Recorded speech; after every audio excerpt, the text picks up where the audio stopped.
Go ahead, take a look at the tag on your shirt. I bet there's a pretty good chance it says Made in Bangladesh. It's a label we see pretty much everywhere, right? But what's the real story behind it? Well, today we're going to pull back the curtain and see how this tiny tag represents one of the most incredible industrial transformations of the last half-century. So let's just start with one single powerful number, 84%. Keep that in your head. It's a massive figure, and it hints at the absolutely colossal importance of just one industry for an entire nation. Yep, you heard that right. A full 84% of all the money Bangladesh makes from exports comes from clothing. We're talking about the ready-made garment industry, or RMG for short. And you know, it's not just part of their economy, it's the engine that drives the whole thing. So that begs the question, doesn't it? How did this happen? How on earth did one country become a global giant in the garment world in just a few decades? To really get that, we've got to go back, way back to the beginning. Okay, so let's get into the origin story. And believe it or not, this story starts long before the first modern factory was ever built, with a history that's literally woven into the nation's fabric. You see, for centuries, this region was world famous for its incredible textiles, especially muslin, a cloth so fine and luxurious that royalty all over Europe and Asia had to have it. So the skills, the heritage, that was always there. But the modern industry we know today, that had a much more recent and really humble beginning. And these are the moments that really lit the fuse. It all started with pioneers like Riaz's store back in 1960. By 78, they made their first direct export, 10,000 shirts to Paris. But the real game changer, the moment everything shifted, was in 1979.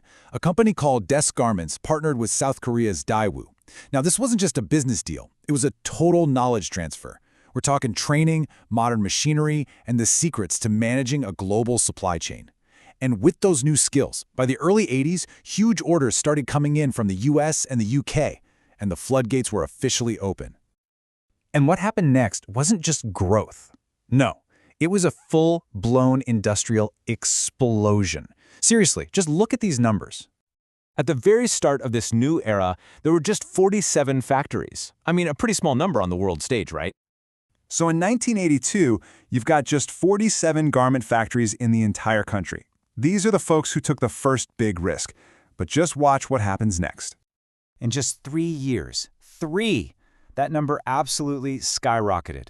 The speed of this expansion was just unbelievable. We're not talking about slow and steady growth here. This was an exponential leap, a more than tenfold increase. This incredible momentum basically set the stage for everything that was about to follow. And that momentum, it just kept going for decades. Today, that number has ballooned to around 5,000 factories. This slide really says it all, doesn't it? From just 47 factories to about 5,000 today. From a handful of pioneers to a global manufacturing hub that pumps out tens of billions of dollars in exports every single year. That is the story of the boom. So, we've seen how the industry grew at this crazy pace. Now let's dig into what all this growth has actually meant for the country and for its people. To get the impact, you really have to look inside one of these places. A modern garment factory isn't just a big room with a bunch of sewing machines. As you can see from this chart, it's a super complex business. You've got departments for marketing, finance, production, HR. The point is, each factory is like its own mini economy, creating this whole ecosystem of jobs that go way beyond just the production line. And the process inside is just as structured. It's like a well-oiled machine. It all starts with a design from a global brand. That moves to super precise pattern making and fabric cutting. Then it goes down the assembly line for sewing, and finally, it's put through this tough finishing and inspection process before it gets shipped out all over the world. Now, when you zoom out from that single factory and look at the whole country, the scale is just mind-blowing. The RMG sector makes up over 14% of the entire country's GDP, 40% of all industrial value, and, there it is again, a staggering 84% of all export earnings. It really truly is the nation's economic engine. But you know, the impact goes so much deeper than just money. It's about people. The industry directly employs 5.5 million people. And think about the ripple effect of that. That's not even counting the millions more who work in shipping, banking, and transportation, all industries that exist because of the garment sector. And here, this might be the most profound impact of all. A remarkable 80% of those 5.5 million workers are women. For millions of women, this industry was their very first chance at a formal job, at financial independence. It has fundamentally reshaped society and become this massive driver of female empowerment. But okay, after 50 years of this just explosive growth, the industry is now kind of at a crossroads. It's facing a whole new set of complex challenges, from global competition to issues at home.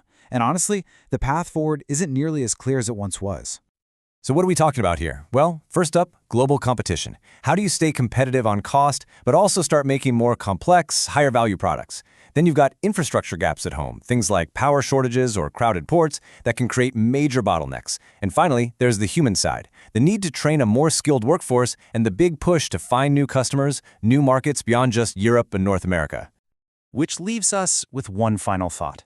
The story of Made in Bangladesh so far has been one of incredible, almost unbelievable rapid growth. But what comes next? Can this industry that literally lifted a nation now evolve to meet the challenges of a totally new era? It feels like the next chapter isn't going to be about getting bigger, but about getting smarter, more sustainable, and a lot more innovative.